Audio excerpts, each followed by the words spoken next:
Viewers, subscribe చేసేటప్పుడు అక్కడ ఉండే గంట సింబల్ ను ప్రెస్ చేయడం మర్చిపోవద్దు. అప్పుడే మీకు ఎనీ టైం అప్డేట్స్ నోటిఫికేషన్స్ వచ్చేస్తాయి.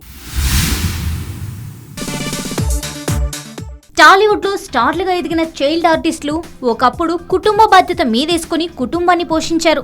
ఆడుతూ పాడుతూ సాగాల్సిన బాల్యం యాక్షన్ స్టార్ కెమెరాల మధ్య మగ్గిపోయింది. వాళ్ళు నటిస్తే తప్ప ఇల్లు గడవని పరిస్థితి. ఆ స్టార్లు ఎవరో తెలుసుకోండి. శ్రీదేవి అతిలోక సుందరిగా మన అందరి మనసుల్లో స్థానం సంపాదించుకున్న శ్రీదేవి బాల్యం చాలా కష్టాల్లో గడిచింది. వాళ్ళమ్మ జూనియర్ ఆర్టిస్ట్, తల్లి అరకొర సంపాదనతో నడుస్తున్న కుటుంబం. ఒకసారి తల్లితో పాటు షూటింగ్ స్పాట్ కు వెళ్లిన శ్రీదేవిని చూసిన డైరెక్టర్ ఒక సీన్ ఇచ్చి చెయ్యమంటే అప్పటి వరకు నటనంటే తెలియని శ్రీదేవి నటన చూసి షాక్ అయ్యారంట. అలా స్టార్ట్ అయిన శ్రీదేవి నట ప్రస్థానం అంచెలంచెలుగా ఎదిగింది.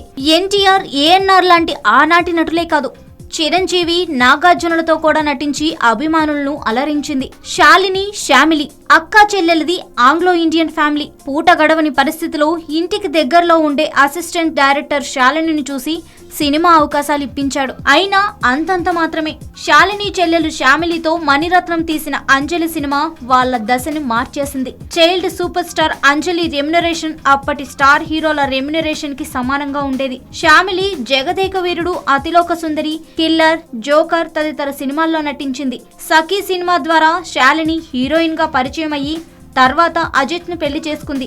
ఓయ్ సినిమాలో సిద్ధు పక్కన నటించిన శ్యామిలి తర్వాత తెలుగులో సినిమాలు చేయలేదు. ఏ ఫిలిం బై అరవింద్ సినిమాలో నటించిన రిషి వీళ్ళిద్దరికి బ్రదర్. తనీష్ అమ్మ నాన్న ఇద్దరు తమ్ముళ్ళు. ఇది తనీష్ ఫ్యామిలీ. తనీష్ నటనే కాకుండా చైల్డ్ ఆర్టిస్టులకు డబ్బింగ్ చెప్పడం ద్వారా వచ్చే సంపాదనే ఆధారం. నచ్చావులే సూపర్ హిట్ వరకు వాళ్ళ పరిస్థితి చాలా కష్టంగా గడిచేది. దేవుళ్ళలో అయ్యప్ప స్వామిగా, మన్మధుడిలో సోనాలి తమ్ముడుగా, ఇతర సినిమాల్లో నటించిన తనీష్ రైడ్, మేం వయసుకు వచ్చే సినిమాల్లో హీరోగా నటించాడు. పాండవులు 9 సినిమాలో మోహన్ బాబు, విష్ణు, మనోజ్, వరుణ్ సందేశాలతో కలిసి నటించాడు. ఇక భరత్ ఇతరులతో పోలిస్తే భరత్ పడిన కష్టాలు తక్కువే, కానీ తల్లిదండ్రుల ఇన్కమ్ తో పోలిస్తే భరత్ సంపాదనే ఎక్కువ. రెడీ, డి, నమో వెంకటేశ, దూకుడు, mister perfect, ragada, Siddhu from Srikakulam ఇంకా అనేక హిట్ సినిమాలలో భరత్ నటన అభిమానులను ఎంతగానో ఆకట్టుకుంది.